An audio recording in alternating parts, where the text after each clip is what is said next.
guys, good morning. Thank you for joining us. Happy Wednesday, Happy New Year, happy first day of the decade, happy everything, happy 2020. Cannot believe it's January 2020. That's insane. I hope you guys all had a fun night last night, had a great time celebrating ringing in the new year. I know a few of us probably slept through it over here. I've got Kevin here. We're doing the first digital update of the decade, right? That's pretty crazy. Yeah, the new year. And so this is just an informal, newscast, webcast to give you guys an idea of the stories that are going on today. You guys have a chance to weigh in. You can leave your comments, and then all of the stories are linked right there in the caption. If you want to learn more about them, they're all right there. Just click on the side and then leave your comments for any questions you have. Like I said, I got Kevin here. Kevin, did you have a good New Year's? Yeah, I did actually. I had a really nice time. Stayed at home though. Yeah, me too. We were definitely homebodies last night for sure. Me too. But I guess that's what a 2 a.m. alarm clock will do for you. Yeah. Anyways, did you sleep at all? Not really. Too many fireworks. Yeah, for sure. Well, I hope you guys had a good time and got home safe and everyone was good. I do want to start off with some really heartbreaking news that happened overnight. Police say celebratory gunfire is the cause of multiple shootings, and for one woman it turned deadly. A 61-year-old woman died after deputies say she was struck by a bullet during a New Year's Eve celebration. This happened just after midnight in a cul-de-sac in the 1200 block of May Laurel Drive in northwest Harris County. Harris County Sheriff's deputies say 61-year-old Philippa Ashford was with her family lighting fireworks as they were celebrating the new year when she was hit by a stray bullet. She died at the scene. That call came in at 12:01 a.m., so right after midnight. They were out there popping fireworks. Deputies were in the neighborhood for hours canvassing the area looking for shell casings, but they didn't find any. Investigators believe the shooting happened from far away and that it was ultimately celebratory gunfire that killed her. Heartbreaking. And meanwhile, on the other side of town, another man was injured from celebratory gunfire. This one happened in northeast Harris County. Deputies say a man was shot in the wrist due to celebratory gunfire. This happened just after midnight as well in the 3800 block of Hopper when he and his roommate were outside ringing in the new year. He was rushed to the hospital. Fortunately, he is expected to be okay. He was outside with his roommate talking about his hopes for 2020. His roommate telling us he's just grateful that he wasn't killed. According to officials, there were a lot of close calls overnight due to people shooting off their guns. In fact, Southwest Houston, more than 50 gunshots were heard. This comes just as Houston police pleaded with the public to not fire their guns on New Year's Eve, a practice that is illegal, dangerous, and in this morning's case, sometimes deadly. It's someone else's celebration and it ended another person's life. So that's just extremely heartbreaking and so preventable. And police were warning about this yesterday, so our hearts go out to her family right now. Hopefully they can find out a little bit about what happened there. Another really sad story that happened right on New Year's. A mother died after she and her daughter were shot inside of their Southwest Houston home. This happened around 11 o'clock last night in the 16200 block of Lazy Ridge Road. Police say both the mother and her adult daughter were transported to a hospital, but the mother did not survive. The daughter is expected to be okay. Police say there's also a 1-year-old girl inside the home at the time of the shooting, but she was not injured. Investigators say the gunshots came from the backyard. At this time, they don't have a suspect or a motive. However, they say that because the women were shot at close range, they don't believe this was a result of celebratory gunfire. They're asking the public's help. If you have any information about the shooting, you are asked to call police, and they have not yet released the names of those victims. So hopefully we can get some answers on both of these stories within the coming days. But for now, we will link them on our website, khu.com, and stay with us for the latest on both of those.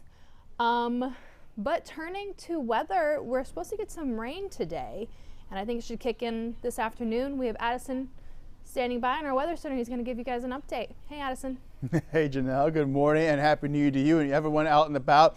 We are noticing we have a lot of cloud cover overhead now that the sun has risen. It rose around 7:15 this morning, and we can certainly see that we do notice just a little bit of that haziness right around the city skyline in the distance. So yeah, it's not looking the greatest, unfortunately, but we're going to be noticing as time goes on Then eventually we're going to get the chance for bringing around the chance for seeing some rain showers coming across our area. So bear that in mind as you go out and about for any plans coming on up later on today. So looking up through your forecast, what we have going on as you make your way throughout the afternoon hours, temperatures will be rising, but not by much. We're already sitting up into the mid to upper 50s in Hobby. Same thing in the Pearland area and over towards Wharton, around 54 degrees. We have several spots like Cleveland, Columbus, Conroe, still sitting in the 40s. But temperature-wise, in the past 24 hours, we've seen these numbers grow by a good several degrees. I mean, at one point this morning, we had a 20-degree rise in the past 24 hours, and that's because of that blanket of clouds that's overhead, much like a blanket on your bed, keeping the warmth from moving out of the area. It acted like a nice incubator, keeping the warmth down towards the surface.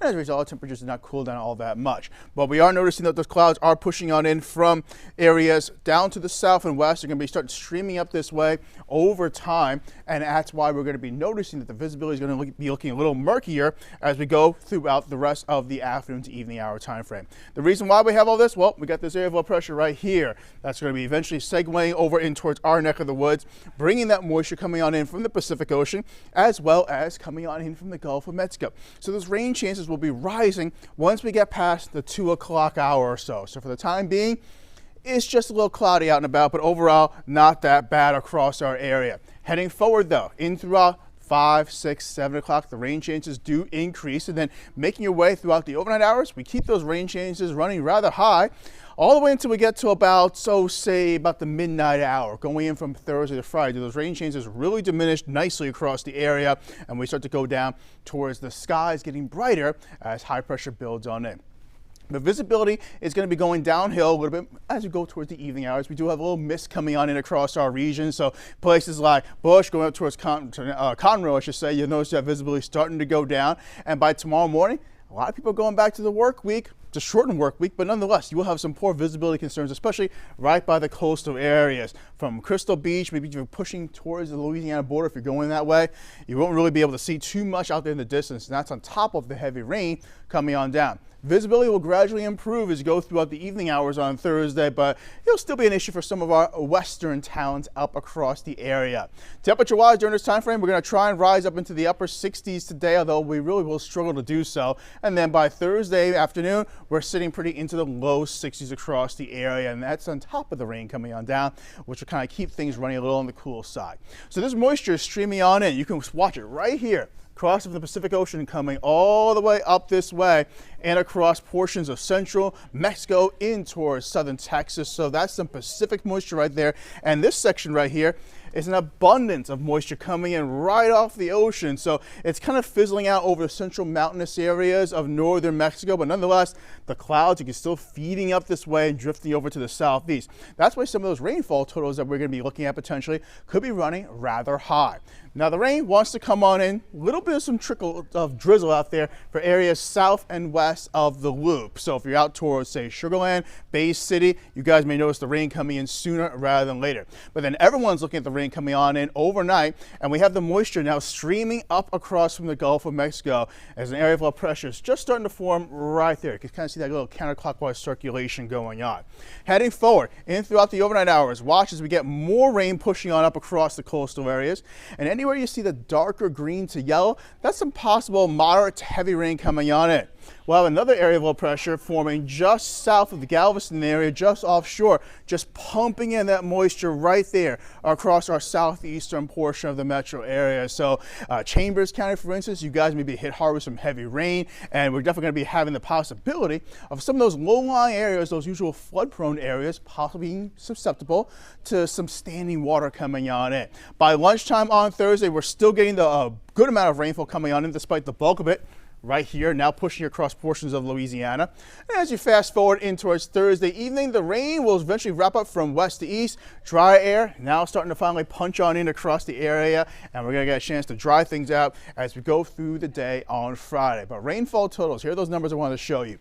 We're talking about maybe east of the metro area. I'm going to highlight it for you right here, picking up maybe 1 to 2 inches of rain. If you're west of the loop, west of the Beltway, especially north and west, you're seeing some rainfall totals about ½ an inch to an inch or so. But nonetheless, it's going to be a good soaking of rain coming our way.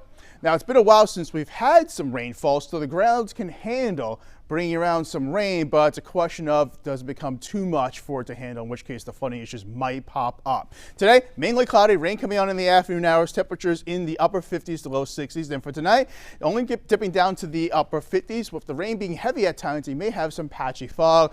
Conroe, for instance, we saw you guys get some fog earlier on this morning, so that may be an issue once again for you guys, as well as those locations right along the coastal areas. Looking forward to the next several days as we push in through the beginning of 2020, temperatures want to go up into the 60s, maybe flirting with 70 degrees possibly by Sunday afternoon. But as high pressure moves on in, Saturday morning is going to be a little bit more of a chilly start today, kind of like what we had yesterday morning. And then fast forwarding it, as you go in towards Monday and Tuesday, we're going to go up into the 60s. That's seasonable levels right there. And then temperatures want to go down, unfortunately, as the next rain system comes our way. All right, thanks, Addison. You timed it perfectly where the sun comes back just for the weekend. Thank you for doing that. So 2019 is over, and that also means that so is Friends on Netflix. I know, heartbreaking. Netflix announced that in July, Friends would be leaving its service in 2020, and it's gone. Monica, Ross, Chandler, Phoebe, Rachel, and Joni will They'll still be there for you, but you'll have to get a subscription to Warner Media's new streaming service. Instead, HBO Max will launch in May 2020, and Friends will find a new home there. The service will have exclusive streaming rights to the NBC sitcom as well, Fresh Prince of Bel-Air and Pretty Little Liars. It will also include some new dramas from the CW, including Batwoman and Riverdale spinoff Katie Keene. A subscription will cost you $14.99 unless you have HBO Now, which grants you free subscription for now. Fans that can't wait 5 months for their Friends fix can watch the show in other ways. Individual seasons and episodes are available for purchase on YouTube and Amazon, iTunes, and Google Play. So if you don't want to do any of that, you can also pick up a new vintage sitcom. The Office is another Netflix fan favorite, but it's also leaving soon. They're all going away. This show will be removed from Netflix in 2021 and streamed on NBC Universal's new service, also set to debut in 2020. So what are you going to watch instead of Friends? I mean, this is like one of my go-to shows for sure. Is it yours, Kevin? My wife loves it. I mean, it's just so easy to put on and catch up. It's like The Office. I've seen it in the background quite a bit.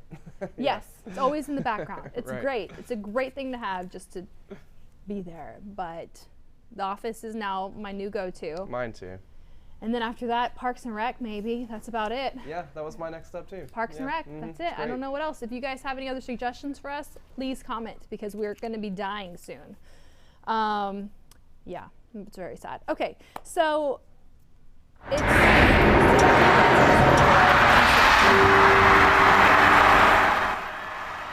There you go. The famed ball drop brought a million people to New York Times Square last night. As always, we were one of the last countries to celebrate the New Year. The biggest party, of course, being here. 1 million people waited in the cold for hours just to watch this. Afterwards, they quickly cleared out, though, and sanitation crews took their place, picking up 65 tons of debris. Oh, yuck, all for one night. Could you imagine? So, people who don't go to New York still have their own ball drops. Take a look at this. This is a popcorn ball drop. This is in Chagrin, Ohio. Chagrin Falls, Ohio. If you want to know, that's 230 pounds of popcorn. They dropped that at midnight. Super random, okay. And then this is in Idaho. Forget the ball, they dropped a potato, lowering that giant spud at the stroke of midnight, 20 feet long, weighing 1,200 pounds, made out of fiberglass. So we were talking about this earlier on the morning show. What should Houston drop? I feel like we should have a ball drop. Not a ball drop, I think it'd be like a taco drop or like a tamale drop or something like that. So leave your comments, let us know. Someone has to do it. New Year's resolutions, guys, they start today. Yes, I know. Well, you can make them start tomorrow, maybe Monday, whatever, push them off. But you should start them. Research has shown that more than 40% of us make resolutions, but only 8% actually achieve that goal. Ouch. But what sort of resolutions have we committed ourselves to? Walla Hub says that The top type of resolution, 57%, is health, 39% financial, 26% relationships, 19% you just say none. The top resolutions we make: exercise more, eat healthier, save money, lose weight, and reduce stress. When it comes to finances, the number one financial resolution for men is to save money, but for women, they say it's to pay off debt. And the resolutions you're least likely to keep, the bad habits, are on the top of the list. You know, the ones that were the biting your nails or the being late. And then health and financial are also hard to keep because, you know, pizza and donuts are just so good. And Right. they're so bad for you at the same time. Also, you guys, if you have any New Year's Day traditions, leave those there. I know Black Eyed Peas is a big thing. What else is there? Why is that the only one I can think of? The cabbage goes with the Black Eyed Peas. Anything I else? never really liked either of those. No. I think those are the only days of the year that Black cabbage Eyed and Peas Black Eyed Peas cabbage, get eaten yeah. because people are told they're good luck. Yeah, what else is there? There has to be other traditions that people do, I think. Let us know if there's other traditions, because obviously I don't know. And Kevin doesn't either. We'll figure it out, though. We're not going to have very good luck this year, I guess, Kev, because we are not doing the right things. So yeah, guys, leave us your resolutions. Tell us what you're doing. I think I'm going to try to be better with finances. I haven't been so good lately. I'm going to be generic and say I'm going to try to hit the gym. You know, that's There you go. That's all right. Generic's okay, though. There you go. That's all right. So let us know what you guys plan to do. In the meantime, have a great New Year's Day. This is the beginning, guys. If you ever wanted a fresh start, the beginning of a decade, I think, would be a good time to do it. That's crazy. It's crazy. We will be back here. Do we have any questions or comments? Let me check real quick. Let me see what's going on the Facebook page. A lot of good mornings here. Good morning, Good guys. morning. Happy Good morning. New Year. Happy Stephanie New Year. says Happy New Year. Let's see. We have a lot of people talking about the celebratory shootings, saying that is very stupid. I feel like the police department would agree with them on that one. It's not, not a smart thing to do. It's just why. You know, if it does have repercussions like that, like, I'm sure nobody wants their celebration to end in anyone's death. Yeah, awful story. We do have some, on a lighter note, we have a couple of suggestions from Kathy for shows we can pick up. Okay, what are those? She says The Simpsons and SVU. Simpsons? Okay. I think Simpsons is on Disney Plus. Oh, is it? So, yeah, I don't so have you that can yet. stream that one. Okay. Deborah's telling us Criminal Minds. Criminal Minds. I haven't gotten into that one yet. Stephanie's telling us, for those of us with the PlayStation View streaming service, it's ending on the 20th, so no more of that service. So she's losing Atlanta, Housewives. She says, why? Crying. Why? Face. Yes, exactly. Like, they give us these things and then they take them away. It's like taking away a toy from a kid. Why? Going back to the our traditions, one of our viewers says she eats 12 grapes every year, one for every year.